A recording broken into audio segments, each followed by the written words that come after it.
Hamburg-based trend researchers are always on the hunt for the next big thing. Companies look to them to predict the trends of the future. The trend researchers analyze studies and surveys, visit trade fairs and stores. Antje Schünemann focuses on fashion. Does she think we'll soon be communicating with each other via sewn-in electronic chips?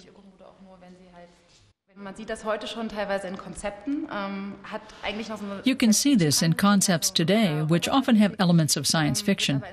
But in the future, there will be a greater merging of the body, clothing, and electronics.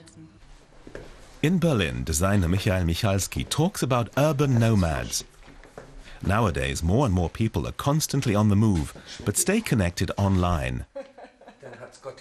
Fashion needs to adjust accordingly, becoming more functional and practical. Still, Michalsky is more focused on his next collection than on the distant future. I think designers have to react to what's going on around them, otherwise they're not relevant.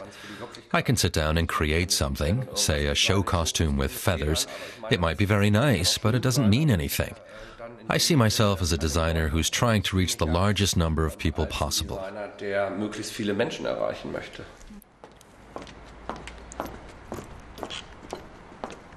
Antje Schünemann pays frequent visits to those she considers trendsetters.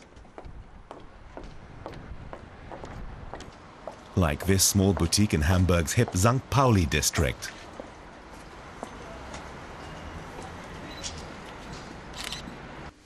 Here, old high-quality fabrics, which have become rare, are recycled and resewn into unique new garments. On the one hand, in our globalized mass market, fashion has become standardized. There's no escaping it. We have big fashion labels that sell their products around the world.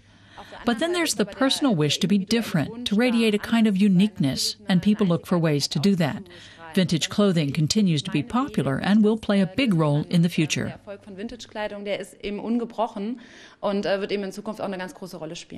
Moskau, dann haben wir hier Tokio, London, Paris. Michael Michalsky spends a lot of time abroad and believes that designers who live in high-growth economies will inspire the fashion world. Many of those countries, like China and India, also have young, increasingly fashion-conscious populations. Those are all countries where a lot is going on.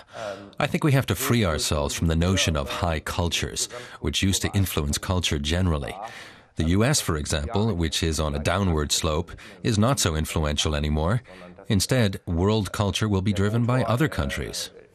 Oder der Weltkultur ja eigentlich aus diesen neuen Staaten kommen wird.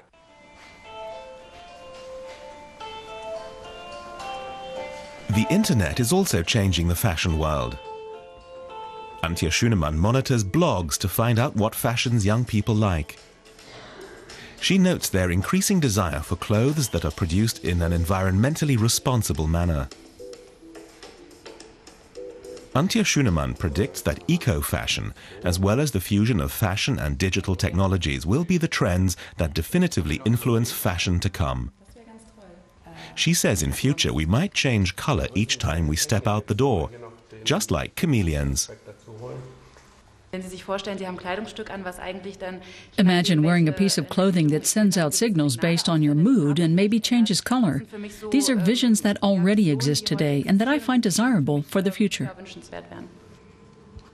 So perhaps the fashion of tomorrow involves designing a sort of second skin, one that's unique, functional, and flattering.